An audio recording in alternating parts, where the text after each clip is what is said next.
So we continue our series on the book of Judges. Last week, we looked at the second installment of the story of Samson, especially about Samson and Delilah, betrayal, suffering, and death. And I did announce this week that it was going to be an epilogue, and I'd round it all up. But as I've got into the study this week, I found that's impossible. We're going to have to take another week after today to try and cover it all. There's so much to do in this session. I couldn't get it all in. So we go on this week. So this session is not the epilogue. It's the crisis of Israel's faith expressed through the idolatry of Micah. This is a story of a chap in Ephraim. Micah. He's not a judge, but the story's included in the end chapters of the book of Judges. So Israel is without a leader at this time. Judges chapter 17. Micah belonged to the Ephraim tribe and lived in the hill country. One day he told his mother, "Do you remember those 1,100 pieces of silver that were stolen from you? I was there when you put a curse on whoever stole them. Well, I'm the one who did it." His mother answered, "I pray that the Lord will bless you, my son." Micah returned the silver to his mother, and she said, "I give this silver to the Lord so my son can use it to make an idol." Turning to her son, she said, "Micah, now the silver belongs to you." But Micah handed it back to his mother. She took 200 pieces of the silver and gave them to a silver worker who made them into an idol. They kept the idol in Micah's house. He had a shrine for worshiping God there at his home, and he had made some idols and a sacred priestly vest. Micah chose one of his own sons to be the priest for his shrine. This was before kings ruled Israel, so all the Israelites did whatever they thought was right. One day a young Levite came to Micah's house in the hill country of Ephraim. He had been staying with one of the clans of Judah in Bethlehem, but he had left Bethlehem to find a new place to live where he could be a priest. "Where are you from?" Micah asked. "I am a Levite from Bethlehem in Judah," The man answered. "and I'm on my way to find a new place to live." Micah said, "Why don't you stay here with me? You can be my priest and tell me what God wants me to do. Every year I'll give you 10 pieces of silver and 1 complete set of clothes, and I'll provide all your food." The young man went for a walk. Then he agreed to stay with Micah and be his priest. He lived in Micah's house, and Micah treated him like one of his own sons. Micah said, "I have a Levite as my own priest. Now I know that the Lord will be kind to me." Judges chapter 18. These things happened before kings ruled Israel. Okay, the thing we need to note in this last section is this phrase. This was before the kings ruled Israel, so all the Israelites did what they thought was right. And this is a phrase that appears several times in the book of Judges and quite a few times in the last few chapters. The writer is describing what's going on in Israel at this time before Samuel comes into it. So the crisis of faith expressed through the idolatry of Micah. Well, as we've mentioned before, the book of Judges contains 2 introductions. This is the second introduction, so it's introducing these last 4 chapters of the book, but not anything to do with Israel's 12 judges at all. As we come to chapter 17, it focuses on this man, Micah. We don't know an awful lot about Micah at all, except he must have come from a wealthy family. If he stole 1,100 silver coins, the family must have been pretty rich. But we discover that there are two basic themes in these last 4 chapters. What we're going to look at today is the crisis of Israel's faith, expressed through the idolatry of Micah. And then next week we'll look at the crisis of Israel's inheritance expressed through tribal extermination. We'll look at that next week. So there's quite a lot going on in these chapters, but it's all bad news, as John van der Velde says. The explanation of these difficult narrative accounts is stated explicitly in those days where there was no king in Israel. These final narratives illustrate life in Israel during the time of the judges, when everybody did what was right in his own eyes. We encounter homemade religion and a do-it-yourself conquest before watching with despair as the Israelites become Canaanites. So Micah, we know, was certainly a thief and a spreader of homemade religion. This shows the moral bankruptcy of the state of Israel during this latter stages of the book of Judges. I mean, what kind of son steals from his mother? And what kind of mother makes idols for his son after saying that she was giving this money that he returned to her to Yahweh himself? And then she gives it for him to build a shrine. I mean, it's just unbelievable, isn't it? And then we'll come to a bit later today what happened with the clan of Dan. What happened to the Danites who suddenly decide they haven't got enough land in their own territory that God's given them, so they go and conquer a bit somewhere else, and not just conquer it, just wipe out a whole village. I mean, this is just Israel going deeper and deeper into moral bankruptcies. They fail to keep to God's law, ignore him, and worship idols instead. And strangely enough, Micah's name means who is like Yahweh. So, you know, his parents must have a funny sense of humor giving him that name with that meaning. And he turned out to be a thief. And his mother turns out to be somebody who likes creating idols and has got the money to finance it too. I mean, this is all going against God's law, isn't it? Israelites were meant to worship Yahweh and Yahweh alone.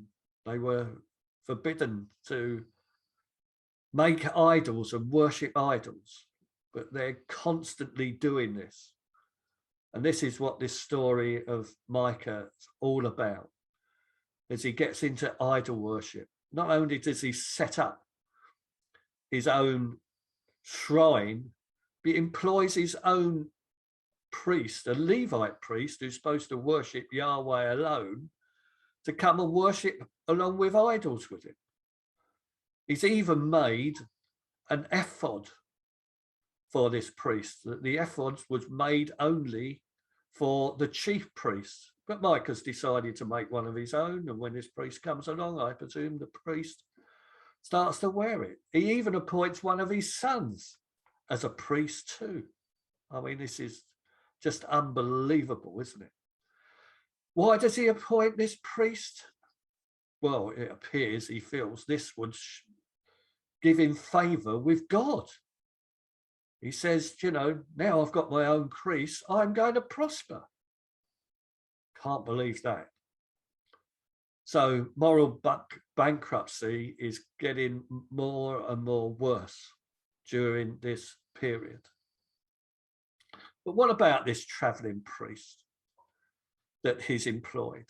Why is this young man traveling around Judah and Ephraim and Benjamin looking for a job? I mean, he says that the text tells us that he comes from Bethlehem. Well, strangely enough, Bethlehem is not mentioned on the 9 liturgical towns in Judah, according to the book of Joshua. Only certain towns were appointed to have Levite priests worshipping, and the other towns surrounding or villages were supposed to go to them. But this one's wandering around trying to find work. It's not the sort of thing priests should be doing. And then he comes into this and wants to, quite happy by obviously getting a fair sum of money, to be a particular priest for a family. Something also that God didn't ordain. Priests were for the community, not for individual families. But it seems that this priest is just solely motivated by the money, food, and obviously the posh home he's coming to live in. And I mean, what sort of priest can worship Yahweh and worship idols at the same time in the same place? I mean, it's just beyond belief, isn't it? But this is what he does.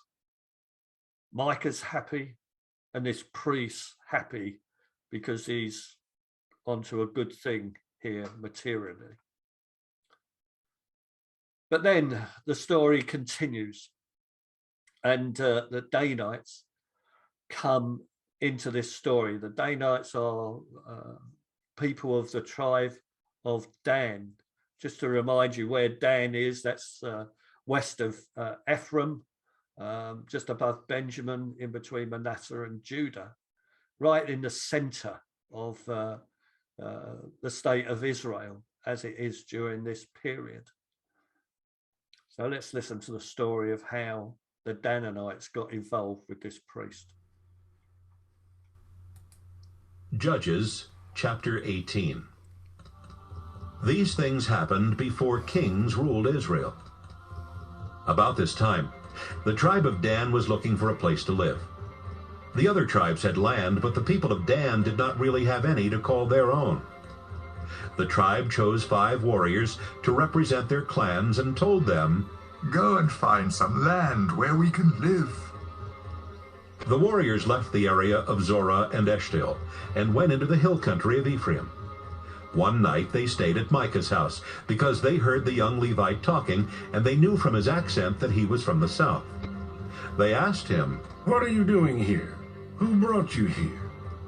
The Levite replied, Micah hired me as his priest. Then he told them how well Micah had treated him. "Please, talk to God for us," The men said. "Ask God if we will be successful in what we are trying to do." "Don't worry," answered the priest. "the Lord is pleased with what you are doing." The 5 men left and went to the town of Laish, whose people were from Sidon, but Sidon was too far away to protect them. Even though their town had no walls, the people thought they were safe from attack, so they had not asked anyone else for protection, which meant that the tribe of Dan could easily take over Laish. The 5 men went back to Zorah and Eshtaol, where their relatives asked, "Did you find any land?" "Let's go," the 5 men said. "We saw some very good land with enough room for all of us, and it has everything we'll ever need. What are you waiting for? Let's attack and take it.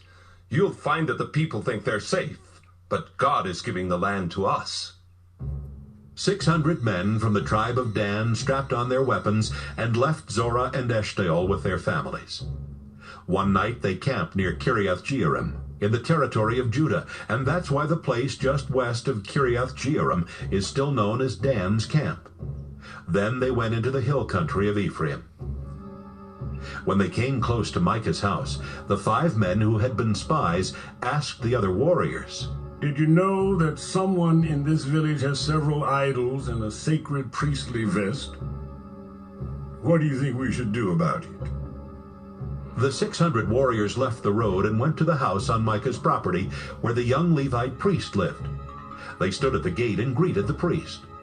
Meanwhile, the 5 men who had been there before went into Micah's house and took the sacred priestly vest and the idols. "Hey, The priest shouted. what do you think you're doing?" "Quiet. The men said, Keep your mouth shut and listen. Why don't you come with us and be our priest? so you can tell us what God wants us to do. You could stay here and be a priest for one man's family, but wouldn't you rather be the priest for a clan, or even a whole tribe of Israel? The priest really liked that idea, so he took the vest and the idols and joined the others from the tribe of Dan. Then they turned and left after putting their children, their cattle, and the rest of their other possessions in front. They had traveled for some time before Micah asked his neighbors to help him get his things back. He and his men caught up with the people of Dan and shouted for them to stop. They turned to face him and asked, What's wrong? Why did you bring all these men? Micah answered, You know what's wrong. You stole the gods I made, and you took my priest. I don't have anything left. We don't want to hear any more about it. The people of Dan said, And if you make us angry, you'll only get yourself and your family killed. After saying this, they turned and left. Micah realized there was no way he could win a fight with them, and so he went back home. The tribe of Dan took Micah's priest and the things Micah had made and headed for Laish, which was located in a valley controlled by the town of Beth Rehob. Laish was defenseless because it had no walls and was too far from Sidon for the Sidonians to help defend it. The leaders of Laish had not even asked nearby towns to help them in case of an attack. The warriors from Dan made a surprise attack on Laish, killing everyone and burning it down. Then they rebuilt the town and settled there themselves. But they named it Dan after one of Israel's sons, who was the ancestor of their tribe. Even though the place of worship was Shiloh, the people of Dan set up the idol Michael had made. They worshipped the idol, and the Levite was their priest. His name was Jonathan, and he was a descendant of Gershom, the son of Moses. His descendants served as priests for the tribe of Dan until the people of Israel were taken away as prisoners by their enemies. So here we are, the Danites and the Levite priest. Just as the wayward Levite priest sought a place to settle, so now the text describes a wayward tribe wandering around the land seeking a place to settle. Just as the Levite had come to Micah's house, so the Danite spies happened to come to Micah's house. The spies hear the Levite praying and worshipping the idols. So they enter and demand to know what he was doing. The Levite replied that Micah had hired him as his priest.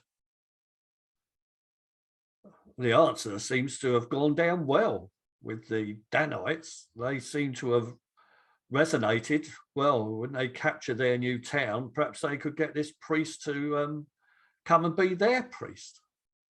So they kept that in mind as they went back to their town to tell their elders that they'd found somewhere that was going to be somewhere they could settle. But before they go back, they ask the priest, inquire of God about our journey. Ask God if our journey and our search for a town will be successful. And the priest, not waiting at all, says immediately, yeah, you're fine. Go in peace on your journey. You've got the Lord's approval for what you're doing. I mean, you know, this priest obviously doesn't even know that God wouldn't, or perhaps he did know that God would never, of course, given him anybody in Israel sanction to slaughter their own fellow clans. And besides, Dan had had its own territory allotted, and they should have been grateful for that. They had no authority to go out and expand their territory. That was not something of God's plan for God's people. Nevertheless, these spies went back to their elders, convinced that they would be all right, slaughtering the inhabitants of Lash and taken over their town. And not only do they take over the town, they decide to build them an idol shrine for this Levite priest too.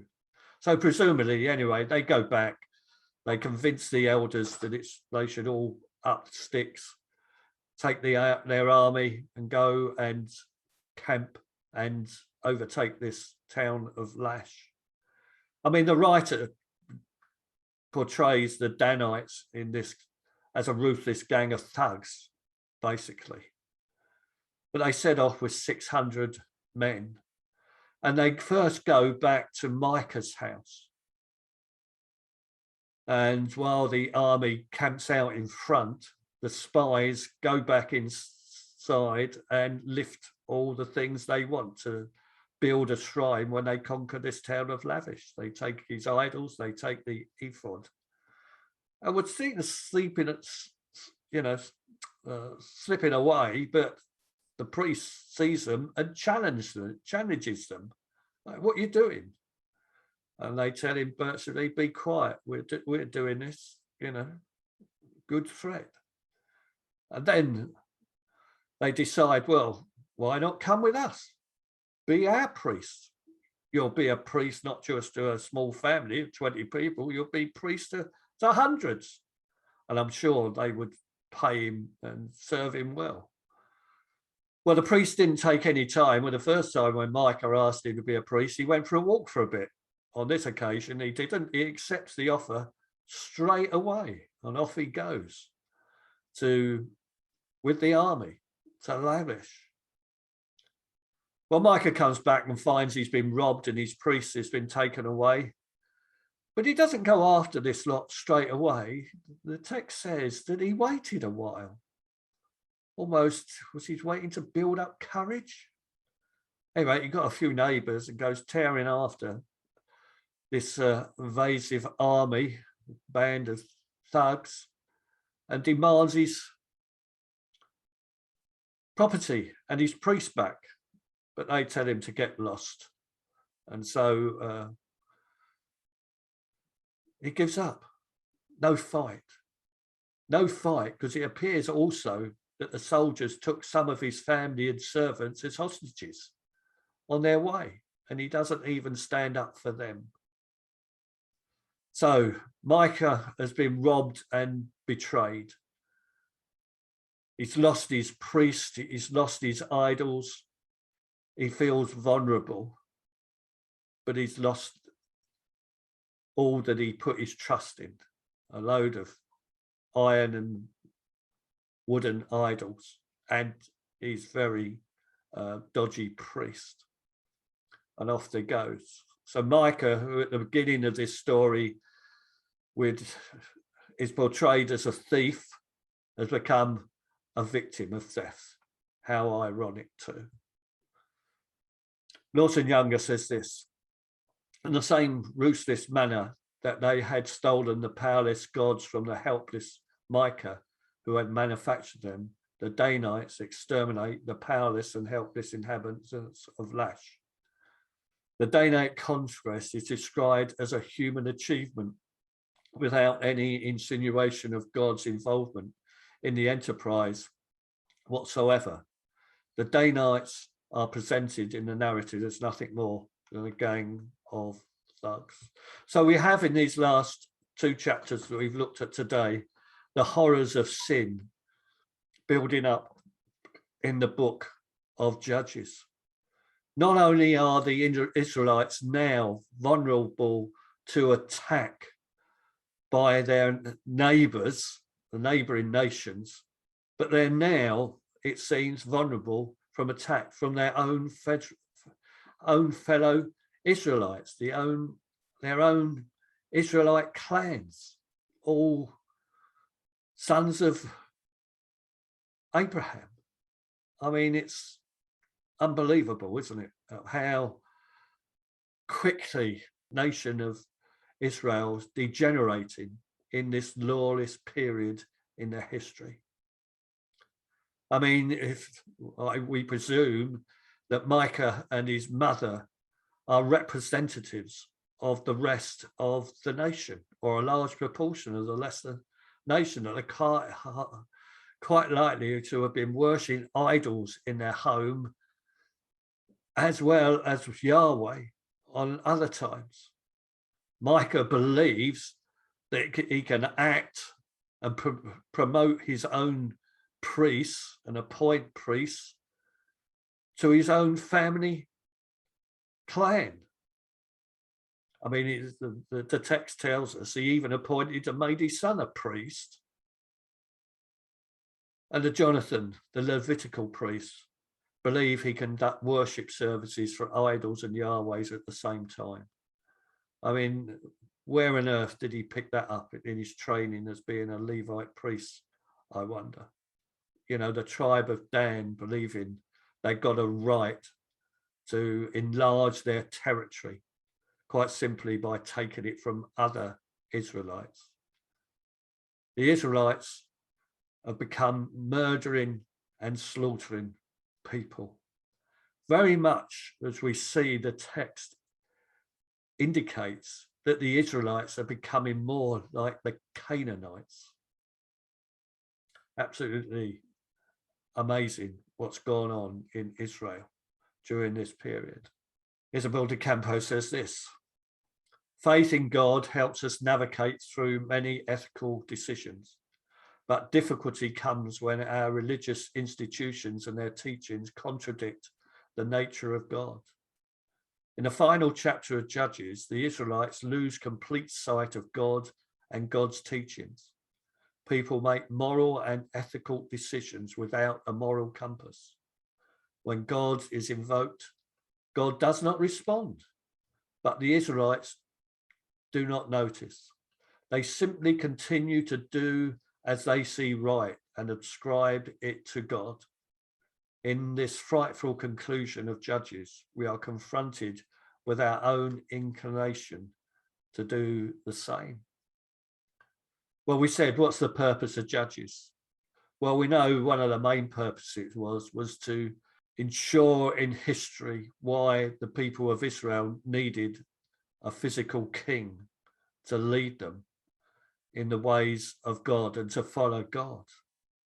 But of course, in our own time, it's a message to us to see that once institutions, nations, families, people leave the worship of God and Jesus and do what they think is right, decide what is right, there's only one course of action, and that is absolutely moral bankruptcy. And the question we have to ask ourselves is that on the path we're leading now? It could be, couldn't it, with all that's going on in this world? But it's the job of the believers to keep on praying, to think and believe that things can change. When people give their lives over to Jesus and follow God's laws, then things will change. God won't desert the people who worship him. And we do see there is an element in the next two, in amongst all the badness that's still to come, that God is still there in the remnant with his people, leading them, following them, encouraging them and healing them.